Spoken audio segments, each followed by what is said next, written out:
আল্লাহ তাআলা বলেছেন ওয়াকাররামনা বানি আদম, আমি বনি আদমকে সর্বশ্রেষ্ঠ সম্মানিত করেছি। সুবহানাল্লাহ। আমার আল্লাহ রব্বুল আলামিন মানুষদের সৃষ্টির সেরা সর্বশ্রেষ্ঠ মানুষ আশরাফুল মাখলুকাত আল্লাহ তাআলা বানিয়েছেন। সেজন্য আল্লাহ তাআলা সেই কথাটা বোঝাবার জন্য আল্লাহ তাআলা শুরুতে 4টি কসম খেয়েছেন। সরাসরি আমার আল্লাহ তাআলা সেই কথাটা বলেন নাই রে ভাই। যদি আল্লাহ তাআলা সরাসরি বলতেন তাহলে আল্লাহ তাআলার কথাই সত্য হয়ে যেত। আল্লাহ তাআলা সরাসরি না বলে কসম করেছেন। আল্লাহ তাআলা বলেছেন ওয়াত্তিনি ওয়াজ-যাইতুন ওয়া তুরি সিনিন ওয়া হাদাল বালাদিল আলিম। আমার আল্লাহ তাআলা একটা নয়, দুইটা নয়, 4টি কসম খেয়ে আমার আল্লাহ তাআলা বলেছেন ও বান্দা লাকাদ খালাকনাল ইনসানা ফি আহসানি তাকওয়িম। আল্লাহু আকবার।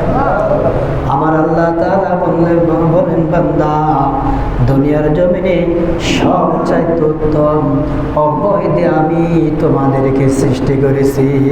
সুবহানাল্লাহ। আমরা হলাম আশরাফুল মাখলুকাত, সৃষ্টির সেরা জীব, অথচ দুনিয়ার জমিনে আমাদের চাইতে কত বিশাল দেহ প্রাণী আল্লাহ তাআলা তৈরি করেছেন রে বন্ধু। এই যে আমরা দেখি হাতি আমাদের চাইতে অনেক বড়, ঠিক কিনা? কিন্তু হাতিকে আল্লাহ তাআলা সর্বশ্রেষ্ঠ ঘোষণা দেন নাই। আল্লাহ তাআলা ওই যে সাগরের মাঝে তিমি মাছ আল্লাহ তাআলা তৈরি করেছেন। ও বন্ধুকে একটি মাছের ওজন হলো 27.5 টন। এত বিশাল বিশাল প্রাণী আল্লাহ তাআলা তৈরি করেছেন, তাদেরকে কিন্তু আল্লাহ তাআলা সর্বশ্রেষ্ঠ ঘোষণা দেন নাই। আল্লাহ তাআলা বনি আদমকে তৈরি করিয়া আমার আল্লাহ তাআলা সর্বশ্রেষ্ঠ হিসাবে ঘোষণা দিয়েছেন, যাতে করে দুনিয়ার জমিনে আমরা একমাত্র আল্লাহ তাআলার গোলামি করি। আমাদেরকে আল্লাহ তাআলা বিবেক দিয়েছেন, ভালো এবং মন্দ বোঝার মতন ক্ষমতা আল্লাহ তাআলা আমাদেরকে দিয়েছেন রে বন্ধু।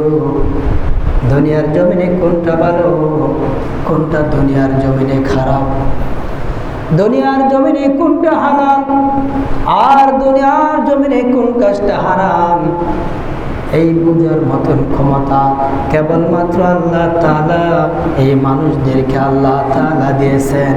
এর জন্য আল্লাহ তাআলা বলেন বান্দা বিবেক বুদ্ধি দিয়ে সর্বশ্রেষ্ঠ ঘোষণা করে দুনিয়ার জমিনে পাঠাইলাম রে বান্দা। দুনিয়ার জমিনটা হলো তোদের জন্য পরীক্ষার একটা কেন্দ্র। এই দুনিয়ার জমিনে যদি তুমি এই কেন্দ্রের ভিতরে বসে তুমি যদি ভালো আমল করো, তাহলে পরকালে যখন আমার কাছে আসবা রে বান্দা, আমি তোমাকে উৎকৃষ্ট বিনিময় তোমাকে আমি দান করে দিব।